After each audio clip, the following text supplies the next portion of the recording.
AB news की team पहुंची है महेंद्रू पटना स्थित श्रेय आईएएस, जहां पर इंस्टीट्यूट के छात्रों से उनकी तैयारी के बारे में जानकारी ली गई और संस्थान के डायरेक्टर से खास बातचीत की गई।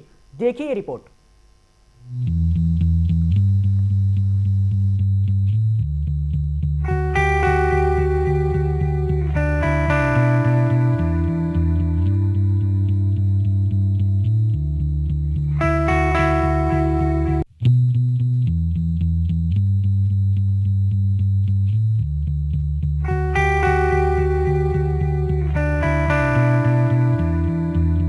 अभी हम मौजूद हैं महेंद्रू के श्रेय आईएएस इंस्टीट्यूट में और आइए बात करते हैं कुछ स्टूडेंट से। जी, आपका नाम क्या हुआ? वैष्णवी। आप किस चीज़ की तैयारी कर रही हैं? बीपीएससी। बीपीएससी। और यहाँ इस इंस्टीट्यूट का कैसा अरेंजमेंट है? अरेंजमेंट बहुत अच्छा है। छात्रों के जो भी सवाल होते हैं उसका संपूर्ण समाधान किया जाता है। और यहाँ के टीचर कितने कोऑपरेटिव है, क्योंकि बच्चों को, ज़्यादातर स्टूडेंट को बहुत चीज़ जल्दी समझ नहीं आता है, तो कितने कोऑपरेट करते हैं आप टीचर को और टीचर आपको? कोऑपरेशन की अगर बात की जाए तो इस कोचिंग संस्थान को आप 100 में 100 नंबर दे सकते हैं, क्योंकि अगर किसी को बीपीएससी या यूपीएससी क्वालिफाई करना है या उस एग्जाम में बैठना है, तो अगर किसी को कोई प्रॉब्लम है, कुछ बातें समझ में नहीं भी आ रही हैं, तो भी सर का इतना अच्छा मार्गदर्शन होता है कि वो व्यक्ति कंप्लीट अपने आप को इंफॉर्मेशन से पूरा पाता है। आपकी बातें से लग रहा है कि आप बहुत सेटिस्फाइड है इस इंस्टीट्यूट से। जी बिल्कुल। आइए और एक स्टूडेंट से बात करते हैं। जी, आपका नाम? सिमरन कुमारी। अच्छा सिमरन, तो बताइए कि आप इस इंस्टीट्यूट के बारे में बताइए। कि पटना में जहाँ तक हमको पता है सबसे बेस्ट इंस्टीट्यूट है और सभी शिक्षक लोग बहुत ही कोऑपरेटिव है और हम लोग को इतना। आप किस चीज़ की तैयारी कर रही हैं? किस चीज़ का प्रिपरेशन हो रहा है? Civil services. Civil services. तो जैसा कि आप सिविल सर्विसेज का तैयारी कर रही हैं, तो आप बताइए कि यहाँ पे आपको किस तरह से समझाया जाता है? हर एक क्वेश्चन, हर एक सवाल, हर एक जवाब को अच्छे तरीके से, अच्छे वे में किस तरह से यहाँ के जो टीचर्स हैं वो आपको समझाते हैं? यहाँ पे जैसे कोई भी सवाल हम लोग पूछते हैं, कोई भी डाउट होता है तो सर क्लास में समझाते हैं। अगर वहाँ भी क्लियर नहीं हो पाता है तो हम लोग ऑफिस में पर्सनली खुद सर से जाके मिलते हैं और डाउट क्लियर करते हैं। तो उनसे अगर समझाने में, जैसे दी ने बोला 100 में 100 मार्क्स दिया जाए तो बिल्कुल दिया जाएगा। आइए हम लोग कुछ और स्टूडेंट से बात करते हैं। जी, आपका नाम बताइए। सरोज कुमार। जी सरोज कुमार, तो बताइए कि इस इंस्टीट्यूट में काफ़ी लोग से पूछी हूँ मैं, तो उन्होंने बोला है कि टीचर्स यहाँ के बहुत कोऑपरेटिव है, तो आप अपने अकॉर्डिंग बताइए कि कितने कोऑपरेटिव है? बहुत कोऑपरेटिव है। यहाँ दुर्गेश सर हैं, दुर्गेश सर आईएएस में दुर्गेश सर बहुत कोऑपरेटिव है। सभी तरह का, किसी भी तरह का दिक्कत हो स्टूडेंट के लिए वो बहुत हमेशा तैयार रहते हैं, तत्पर रहते हैं। बेसिकली आप किस चीज़ का प्रिपरेशन कर रहे हैं? Civil services, UPSC, BPSC. गुरु मंच हो या सच्चन मंच, जवाब हर सवाल का। और अभी हम लोग मौजूद हैं पटना के श्रेय आईएएस इंस्टीट्यूट में और हमारे साथ इस इंस्टीट्यूट के डायरेक्टर दुर्गेश कुमार मौजूद है। आइए इनसे बातचीत करते हैं। सर, सबसे पहले तो स्वागत है आपका और बहुत बहुत धन्यवाद हमारे साथ जुड़ने के लिए। बहुत बहुत धन्यवाद एबी न्यूज़ का कि आप लोग जो है सो समय दिए और मेरे माध्यम से आप लोग मेरे विचार को, मेरे संकल्प को सभी तक रखने का प्रयास करेंगे। इसके लिए बहुत बहुत धन्यवाद। सर, आप अपने शिक्षण संस्था के बारे में बताइए कि इस संस्था की शुरुआत कब और कैसे हुई थी? संस्था की शुरुआत पटना में 2010 से मैंने प्रारंभ किया था।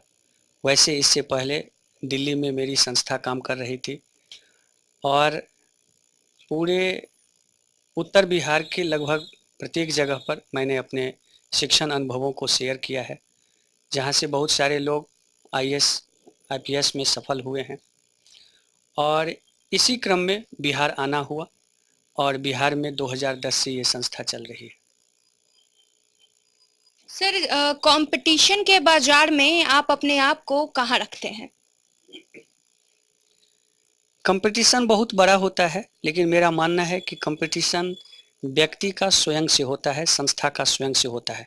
प्रत्येक दिन अपने लिए अच्छा करना, रिजल्ट देना और बेहतर से बेहतर को करना, अपने आप से कंपटीशन करना, मैं ये समझता हूँ कि अच्छे संस्था का और अच्छे व्यवस्था का मानक होता है। क्योंकि नकारात्मक प्रतिस्पर्धा से के स्थान पर सकारात्मक प्रतिस्पर्धा में अगर हम स्वयं को रखते हैं तो अपने आप को बेहतर करते हैं और हम समाज को बेहतर दे पाते हैं। सर, देश में जो नई शिक्षा नीति आई है उसका क्या विजन है? उसका विजन है कौशल का विकास करना, और शिक्षा का मतलब ही होता है लर्निंग। शिक्षा और सीखना दोनों दो चीज़ है। इसीलिए नई राष्ट्रीय शिक्षा नीति का सबसे बड़ा है कि भारत के उन कौशलों का विकास कर सके जिससे भारत आत्मनिर्भर हो सके। इसीलिए हम किसी खास भाषा, साहित्य या किसी चीज़ों को बल देने के स्थान पर अगर हम कौशल का विकास करते हैं तो राष्ट्र आत्मनिर्भर होता है, और इसमें शिक्षा की भूमिका अहम होती है। सर, कोरोना काल में मतलब इस आपदा की घड़ी में जो शिक्षण संस्था है उन पे क्या प्रभाव पड़ा है? क्योंकि सारे क्लासेस सब क्वारंटाइन थे, पूरा मतलब लॉकडाउन था, तो उसमें शिक्षण संस्था काफी प्रभावित हुए हैं। तो छात्रों पे इसका क्या असर हुआ है? इसका जो मनोवैज्ञानिक प्रभाव है वो बहुत बड़ा है, क्योंकि शिक्षा जो है वो एक तरह से संवाद है, और संवाद में जब तक गुरु शिष्य परस्पर एक दूसरे से जुड़ते नहीं हैं तब तक बेहतर संवाद नहीं होता है। कोरोना के काल में इसका अभाव हुआ है, जिसके कारण विद्यार्थियों पर, तैयारी करने वाले लोगों पर मनोवैज्ञानिक प्रभाव हुआ है। लेकिन इसके बावजूद भी जो ऑनलाइन व्यवस्थाएं हैं उसके माध्यम से शिक्षा और शिक्षा की प्रक्रिया बाधित तो नहीं हुई, लेकिन उसकी निरंतरता में और मनोवैज्ञानिकता में बहुत बड़ा व्यापक परिवर्तन हुआ है। और इसीलिए हमें अलग से जो है सो व्यवस्था किए हैं कि जिससे कि जो आने वाले लोग हैं उन्हें ऑनलाइन और ऑफलाइन दोनों ही माध्यम से व्यवस्था करनी चाहिए, और एक नई विकल्प के रूप में अब हमें व्यवस्था को अच्छा बढ़ना चाहिए। सर, सिविल सेवा तैयारी करने वाले सभी जो स्टूडेंट है वो अपने विषय का चयन कैसे करें और इसकी शुरुआत कब से करेंगे? यहाँ दो प्रश्न है। एक प्रश्न है कि विषय का चयन करें, कैसे करें, और एक विषय है कि इसकी शुरुआत कहाँ से करें। शुरुआत जो है सो आजकल चूँकि अभी के संदर्भ में जो रिजल्ट है वो प्रथम चांस में काफ़ी अधिक हो रहे हैं, समाज में जो जागरूकता है वो काफ़ी बढ़ गई है सिविल सेवा की तैयारी के प्रति। इसीलिए आजकल जो लोग तैयारी कर रहे हैं वो ग्रेजुएशन के साथ तैयारी कर रहे हैं, और वही मैं मानता हूँ कि तैयारी का सही समय भी होता है जिसमें ग्रेजुएशन के साथ साथ हमारी अच्छी तैयारी हो जाती है। विषय का जहाँ तक चयन का सवाल है तो विषय के चयन में दो चीज़ें हैं। अगर मान लीजिए कि ग्रेजुएशन के साथ तैयारी करते हैं तो ध्यान यह रखना चाहिए कि ग्रेजुएशन में हम ऐसे विषय का चयन करें जिसके साथ साथ हम यूपीएससी की भी एग्ज़ाम दे सकें, बीपीएससी का भी एग्ज़ाम दे सकें। अगर मान लीजिए कि इसके बावजूद भी हम विषय को बदलते हैं तो उसमें हमें ये ध्यान रखना होता है कि विषय का जो सिलेबस है वो थोड़ा छोटा हो, अंकदायी हो, और दूसरा सुपाठ्य हो और सुग्राही हो, जिससे कि हम कम समय में उसमें बेहतर से बेहतर परफॉर्मेंस कर सकें और उसका बेहतर परिणाम ले सकें। सर, आने वाले बीपीएससी की परीक्षा में जो भी स्टूडेंट हैं उनको आप क्या संदेश देना चाहते हैं? अभी जो है 67वीं बीपीएससी आने वाले हैं जिनके एग्ज़ाम संभावित जो है सो दिसंबर में है। मैं यही कहूँगा कि पीटी जो है अभी के संदर्भ में काफ़ी चुनौतीपूर्ण है, क्योंकि उसमें वैकल्पिक प्रश्न होते हैं। प्रत्येक प्रश्नों को हमें गहराई से देखना होता है, और पीटी को किसी भी स्तर पर कम रूप में नहीं आंकना चाहिए, क्योंकि कई बार ऐसा देखा गया है कि जो लोग मेंस देते हैं, इंटरव्यू दे रहे होते हैं, उन लोगों का भी पीटी रुक जाते हैं। इसीलिए पीटी को सहज नहीं लेते हुए थोड़ा सा उसे गंभीरता से लें और उस पर कार्य करें। इसके अलावा जो सिविल सेवा की तैयारी करने वाले लोग हैं उन्हें यह ध्यान रखना चाहिए कि अपनी तैयारी को पूरे होलिस्टिक रूप में, पूरे समग्र रूप में तैयारी करें, और सबसे पहले जो लोग तैयारी शुरू कर रहे हैं वो लोग मुख्य परीक्षा की तैयारी करके ही जो है सो प्रीलिम्स और किसी और की तैयारी करें। सर आपके इंस्टीट्यूट में तो बहुत सारे फिनेंशियली वीक और फिनेंशियली स्ट्रांग भी स्टूडेंट आते होंगे, तो जो फिनेंशियली वीक हैं तो उनके लिए फीस पूरी तरह से मतलब माफ़ी रहती है, या फिर कुछ उस प्रकार का टेस्ट होता है जो कि जिसके आधार पर उसके फीस पे कमी होती है? आपने बहुत अच्छा सवाल किया है। बिहार में श्रेय आईएएस की स्थापना का मकसद ही यही था कि बिहार के प्रत्येक घर में एक अधिकारी हो, चाहे वो आईएएस हो या पीसीएस हो। मैं इसी संकल्प पर काम करता हूँ। और साथ ही साथ समाज के ऐसे लोग जो लोग किसी भी कारणवश आर्थिक समस्यावश तैयारी नहीं कर पाते हैं, उनको भी संस्था से जोड़कर उनका बेहतर लाभ मिले। दूसरी बात, इसके लिए मैंने एक जो व्यवस्था की है कि इसके लिए स्कॉलरशिप है, उनके लिए जो है टेस्ट है, और उन ऐसे लोग जो आर्थिक रूप से पूरी तरह से कमज़ोर होते हैं उन पर संस्था विशेष रूप से कार्य करती है और हम उनको सफल करने का प्रयास करते हैं, क्योंकि मेरा स्वप्न है बिहार के प्रत्येक घर में एक अधिकारी हो, वो आईएएस हो अथवा पीसीएस हो। बीपीएससी परीक्षा इस बार बहुत सफलतापूर्वक से हुई है, तो श्रेय इंस्टीट्यूट का कितना योगदान रहा है? रिजल्ट में श्रेय आईएएस का काफ़ी अधिक योगदान है, क्योंकि क्लासरूम जो रिजल्ट है वो सबसे अधिक होते हैं। और जैसे कि 64वीं बीपीएससी है, उसमें भी बहुत सारे रिजल्ट आए हैं अपने यहाँ।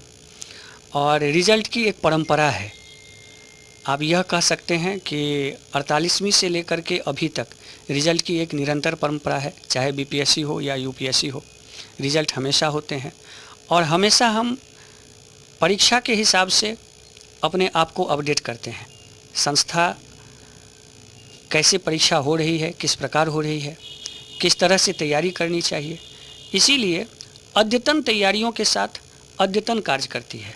और यही कारण है कि रिजल्ट का जो दर है वो न केवल संतोषजनक है बल्कि सबसे अच्छा है। अभी बीपीएससी 67वीं का परीक्षा होने वाला है, तो श्रेय इंस्टीट्यूट का क्या प्रोग्राम है? एक हमारे पास एकीकृत और एकल प्रोग्राम है, जिसके अंतर्गत क्लास पीटी के हैं, टेस्ट हैं, उसके बाद टेस्ट सीरीज हैं। हमारे यहाँ जो टेस्ट सीरीज होता है वो एक अलग तरह से होता है। उसमें ओएमआर सीट से जो है आपको मशीन से चेक होता है, मूल्यांकन होते हैं, टेस्ट डिस्कशन होते हैं। एक एग्जाम्पल के रूप में मैं बताना चाहूँगा कि अगर मान लीजिए 150 के क्वेश्चन के डिस्कशन होते हैं तो अभ्यर्थी को लगभग 300 साढ़े 300 प्रश्नों के उत्तर मिलते हैं और उनका जवाब मिलता है। और एक व्यापक जो तैयारी है, व्यापक जो डिस्कशन है, उसके माध्यम से टेस्ट सीरीज कराई जाती है, जिसका आयोजन 5 सितंबर से शुरुआत कर रहे हैं हम।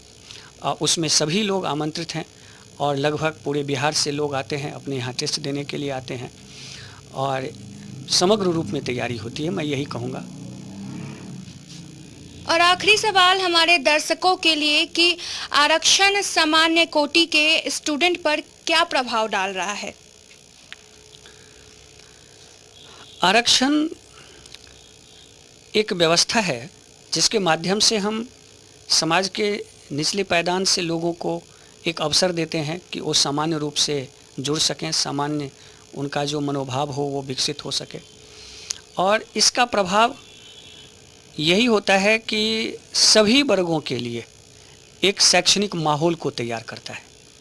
इसलिए मैं ये कह सकता हूँ कि आरक्षण हमारे ऊपर एक सकारात्मक प्रभाव विकसित करता है और इसीलिए हमें इसे सकारात्मक रूप में ही देखना चाहिए।